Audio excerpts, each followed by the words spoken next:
Good morning, everyone. I was just surprised at the message my internet said was. Anyway,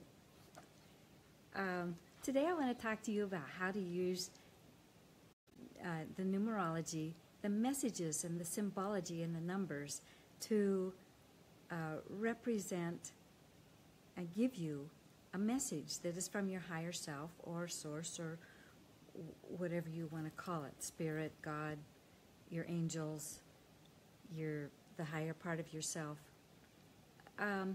So just before we get started, I want to talk to you just a few minutes about what it means to use an oracle.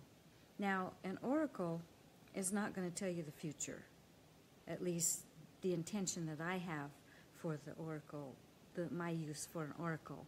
An oracle has been around since ancient times, like the ancient Greeks, where people would go up to the Temple of Delphi, and the oracle would give them some cryptic message about something that was going to happen in the future or the energies of the time or something.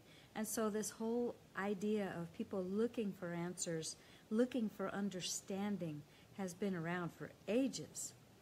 So the thing about an oracle is that it gives you a message that will talk to the deeper part of yourself, the part of you that needs to have some sort of a perspective so that you can make a wise decision. So it's really good to get a sense of what is going on in a particular situation if you ask the oracle a really good question. Now, the oracle is really, in reality, that part of yourself which is beyond the physical. It is that part of yourself that is the divine, that sees all, be all, end all. And so you're actually tapping into another part of yourself by accessing an oracle. It's very important that you understand and have a very clear definition, a foundation, a structure to the question that you're going to ask, so that you can get back an answer that applies and makes some sense. So I want to talk about a little bit about sometimes what we do when we want to know something, and we have in our mind a certain idea of what we think the answer should be. And so we've probably all done it. We keep asking and keep asking and keep asking and keep asking until finally we get an answer. But the problem with doing that is that, for one thing, when you're asking Spirit for an answer, you get the right answer the first time round. And if you keep asking, you're just pretty soon going to get, garbage, and the Spirit is just going to ignore you and say, oh, forget it. She doesn't want to know anyway. So we'll wait till she's ready to listen.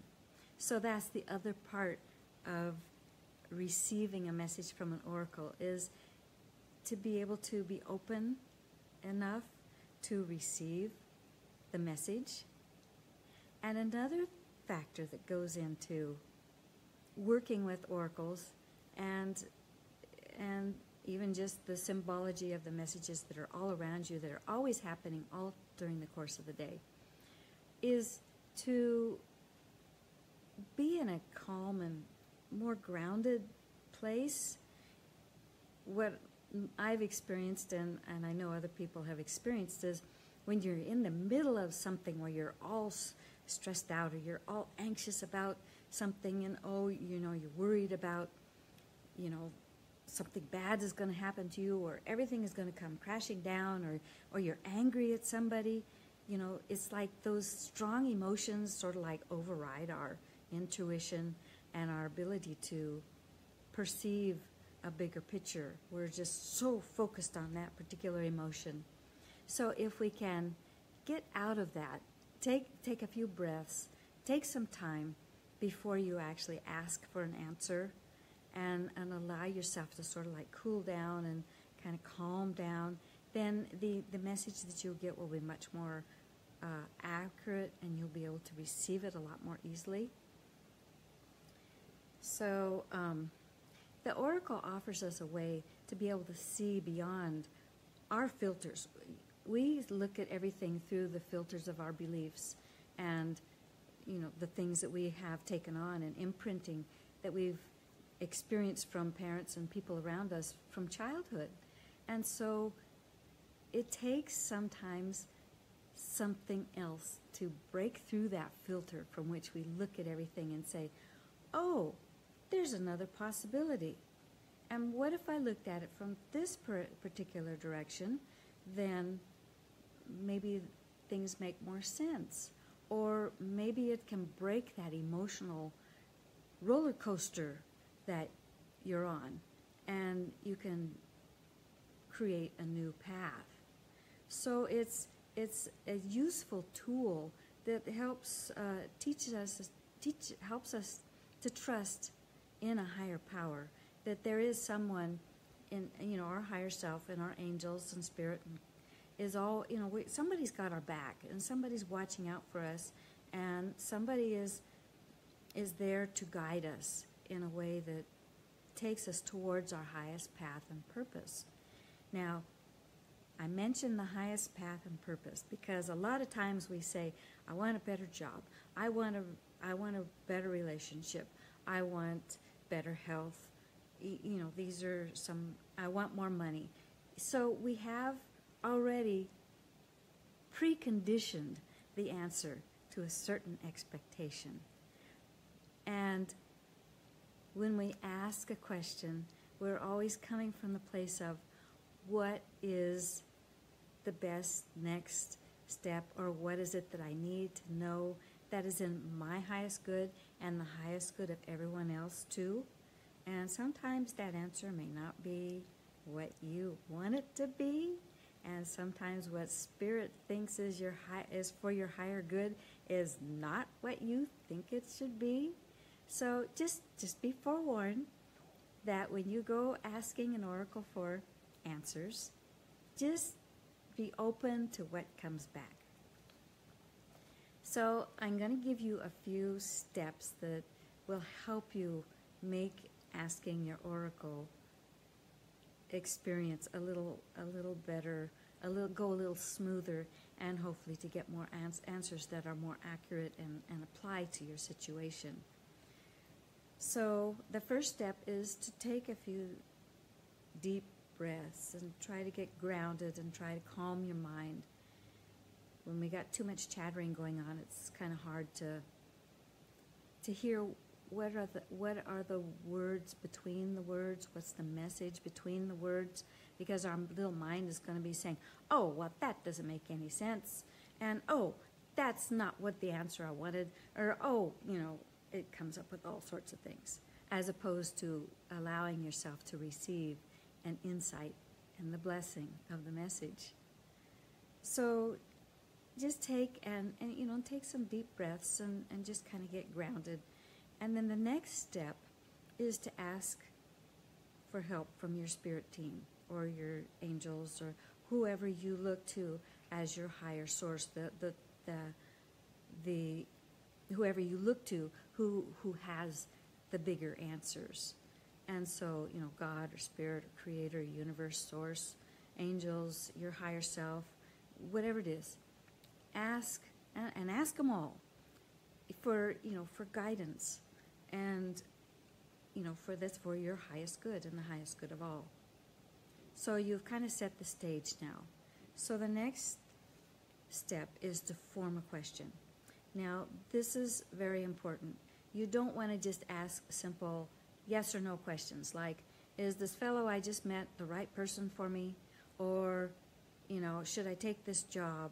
Or just yes or no, questions that's not going to give you a lot of information to really make a conscious choice. So what you want to do is ask a question that's more like, what do I need to know about this job that I'm looking at? Or what's my energy around finding a new career? Or what do I need to be aware about this person, or getting into a relationship with this person? Or maybe another question you might ask is, what's holding me back from taking this job that's my ideal job, or having the love that I want in my life? And another question you could ask is, what's my best and highest way to express my gifts and abilities? Like if you're looking for what to do in your life as a form of work. And you can always ask, what's my next best step?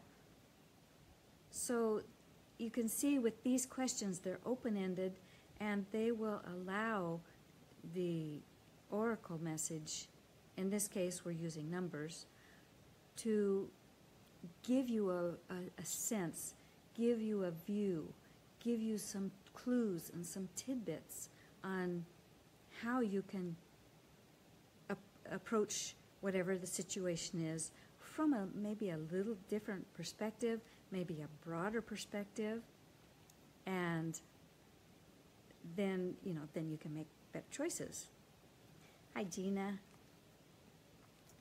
So once you've asked the question, then go ahead and take the book, and you can see if you have the book that when you start off with January, it's kind of dark up here. So you can just sort of flip all the way through to the whole end for the 12 months. And then this is where you can use your imagination and what works best for you.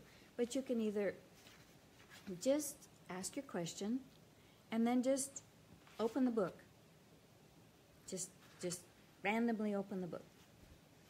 Or you can flip through it until the page hangs up. Or you'll have to play with this to find out, the best way that works for you to just, you can just, and then it just falls open to a page. And notice if you keep getting the same number too. That's a double message for you.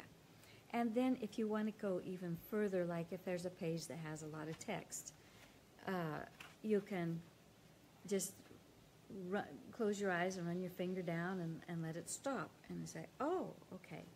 So that's how you can use this, in this form. Eventually I'd like to make up some cards, but haven't got there yet. That's on the drawing board. So once you've flipped through the book and you've found the message, then go ahead and read it, and then jot down the things that that connect with you, that you resonate with, and jot down the things that maybe you don't resonate with too. And then you'll either get a aha right now, or you'll kind of say, why did I get that message? And if that's the case, then just sit on it for a day. Don't ask it again, because when you do, you're kind of muddying the energetic waters. And everything that happens for a reason, and there is divine purpose behind everything that happens. So if you get a page or you get an answer that just plain doesn't make any sense, just go ahead and just kind of keep that in the back of your mind for the day, and watch and see what happens. And maybe by the end of the day, you will understand what was really behind it. So,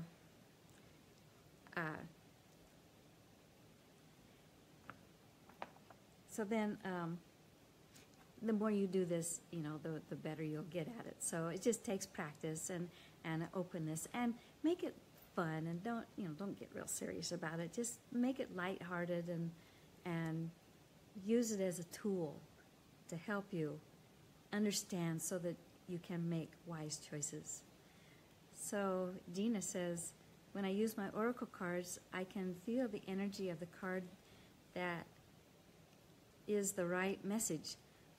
Possibly the energy of the right page can be felt too. Yes, I agree with you, Gina. You can't. It'll resonate with you in some way. So Celine says, I've comforted by repeating numbers that I happen to see usually on clocks. Yes, that's right. It reminds me of support that's always there for me, that this reality is only one experience of many to choose. Oops, I don't know if I can read the rest of it here.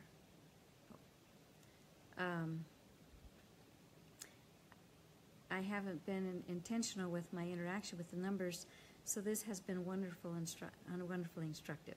Thanks so much. I missed the first few minutes, so apologize. Okay, that's okay. It'll be you can re-watch it.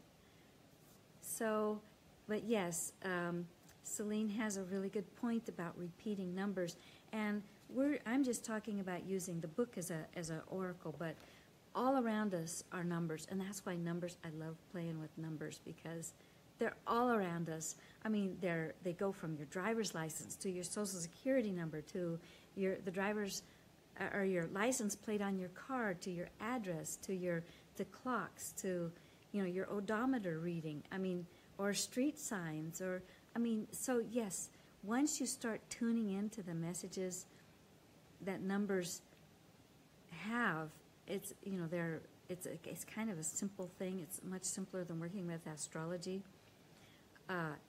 and you're able to get an instant message. So it's like maybe you're trying to pull into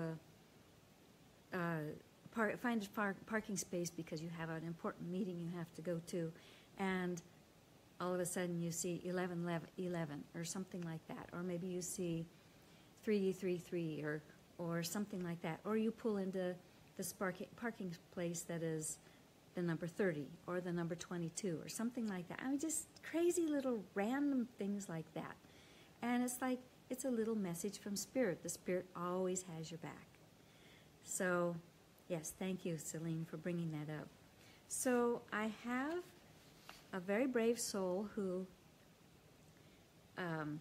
sent me her question, and Helen, and she says, I'm not working anymore, and I'm trying to find my passion. So this is a very broad question to ask. But it really helps when you're trying to find your passion to have a sense of what are your special gifts and talents, because really your passion is an expression of those special gifts and talents. So when you have a good understanding of that, which you can get that from human design and astronumerology and other ways of understanding your birth blueprint, when you understand how you are designed and the special, I guess you could call them tasks that you are here to do, the tools of the trade that you bring so that you can express the essence of who you are, then it makes it so much easier to have a direction. But let's say, for example, because I'm not sure where Helen is in this stage. I don't know if she's, if Helen, I don't know if you know what are your special abilities, or if you're just at the beginning stages and saying, I haven't a clue and I need some direction. So I'm going to make that assumption that you're at the beginning stages and you don't know what direction you need to go. And so what we'll ask the cards, or ask the numbers, is probably a question that goes something like, what is the best and highest way to express my gifts and abilities for the highest good of myself and the highest good of all? So let's just see what comes up for you. So we'll just flip through the pages here. And I came up with the number 7. So the number 7, what you could do now is read the oracle message, which okay, I'll just read the oracle message, because there's a lot of different avenues that can be taken from it. So the oracle message for the number 7 says, "It's time to retreat and review your theories and practices. This is a time to relax, take care of yourself, sleep more, recharge and rejuvenate yourself for the outpouring of energy that is in the next phase. The more you give your mind a break and allow Spirit to communicate with you, the more clarity you will have for future legs of this creative journey. This is a good time to reestablish a sacred dialogue with the Divine. The Divine is only too willing to give you inspiration and innovative solutions." So within that, just that simple message, lies potential answers. So in other words, maybe the best solution to finding what is truly your divine expression is to take some time off. And I don't know, you might be burnt out and just too tired to go looking for what is your best and most ideal and fun way to express yourself. And so maybe this might be talking to, maybe there's a little burnout going on. Or it may just simply say, go out and you need, and get out of your head. Although number 7 is a mind number, it's an analytical number. But there's two sides to the number 7. One is being very analytical, researching and analyzing and deep thinking, or the other side is being totally intuitive, going out in nature, just totally connecting with Spirit and establishing a very strong spiritual connection. So, although truth be known, to get deep understanding, it usually comes from some sort of insight that comes from Spirit. So, and with the number 7 also comes sudden insights, inspirations. So there's several ways you can apply this message. You can say, okay, it's time for me to take a break. I'm burnt out. I need a break. I need to take care of myself for a period of time. The other thing, way you could look at it is go get out of your head and go out into nature and connect with Spirit and just also take a break, take time out, and just let yourself be inspired. And another way you can look at it is maybe you need to do some research. Maybe it's time that, maybe the urge is you're being nudged to study into something or research into something, because maybe you do know what your best gifts are. And you need a way to figure out how to apply them. Or if you want to go back to the very basic question that we ask is, what is the best and highest way to express my gifts? It might be that, here again, your best expression of your gifts, depending on how the rest of your chart lays out, might be that you are a person who is an analyst and likes to think and research and likes to work alone and create take what has been created and get a deeper understanding of it. Or you may be called to use your intuition as part of your self-expression. Just a second here. Got to get a drink.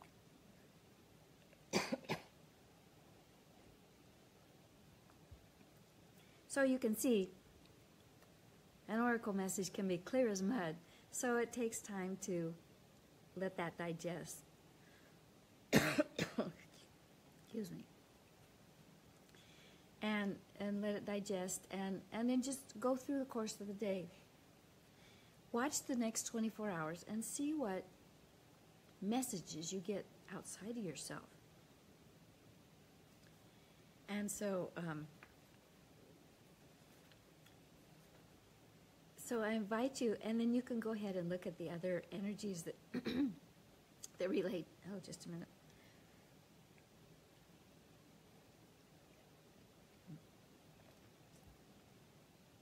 So look at the other messages that also relate to the number 7 energy, like being being alone. Maybe it's just simply you need some alone time to get everybody out of your head and out of your energy field, because if you're an empath, you're going to be picking up everyone else's energies and everyone else's thoughts, and you're going to be so totally confused that you don't know who is you and who is everybody else.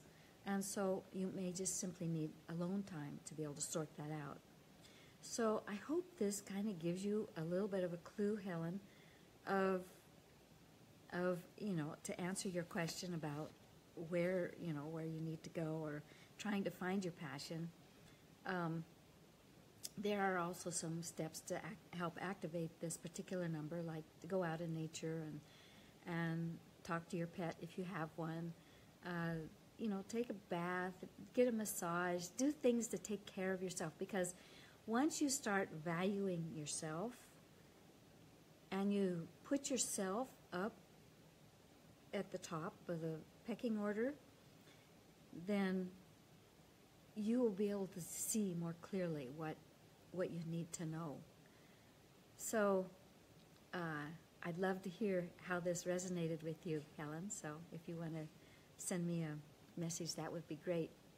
So I hope that this actually helped get a little better understanding how to work with numbers as oracles, and in specific, if you want to use my book, that's great, or just simply what you can do is just ask a question, open-ended question like that, and then just watch the numbers that show up in your daily life. And if you get repeating numbers, or if they're just randomly, use it, play with it. It's meant to be fun. So let's see, Gina says, she's a very sensitive empath, and it's difficult to figure out if it's me or someone else I'm feeling. Yes, that is a huge, huge problem for a lot of us empaths, and it takes a while to really figure it out. And the way I've found to figure it out is I have to be alone. I have to get, out of everybody's energy field, and it takes a little bit more than just a half an hour, although that helps. But like for me, I'm alone like days at a time type thing. I go out and then I come back to my home, which is my sanctuary. So it's not like I still interact with people, but it's like I have my own place to discharge my energy, and I can go out for walks out in in nature, and that helps discharge energy. So it's a real challenge to sort out who's who. And the more time you can spend alone and interact with your life on your own terms, the more you'll be able to sort it out. And once you can sort it out, you know who you are. And this is where your birth charts really come in and help, because they tell you what your tendencies are and your natural roadblocks, and your strengths and your weaknesses, and the conflicts that you have, and where you're most susceptible. So once you understand that, it makes it a little easier to sort out. Like when you're happy with, before you go down to your business, and then your employee is having a bad day, and all of a sudden you come home and you realize you're angry and you're snippy at the dog, and it's like, wait a minute, that's not mine, and you can release it. So yes, it's very important thing for empaths to really begin to understand where we end and they start. So, yes, thanks, Jan. Yes. So at any rate, if anyone has any more questions or comments, you can, email me, message me, whatever works. And I'd like to let you know that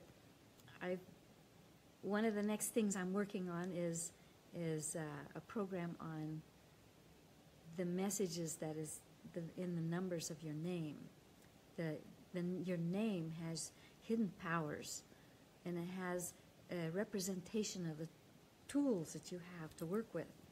So it's just another layer of understanding yourself, and being able, when you understand yourself, then you're more powerful and you can make choices that work for you, and have a much happier life and find that passion and that joy. So until next time, next Friday, I will be back with another topic of some sort, and we'll talk then. Oh, let's see, Jan. Oh, yeah, thanks, Jan. That would be a great topic to talk about, how the numbers relate to your house, or your house numbers, or your address. Yes, I can do that. Thank you. Maybe I'll talk about that next Friday. So until then, you enjoy your week, watch for the numbers, play with the oracle, and just remember they're all symbols, and there are archetypal symbols that are just messages, and they let you know that somebody's got your back, somebody's watching out for you. So until next time, you enjoy your week.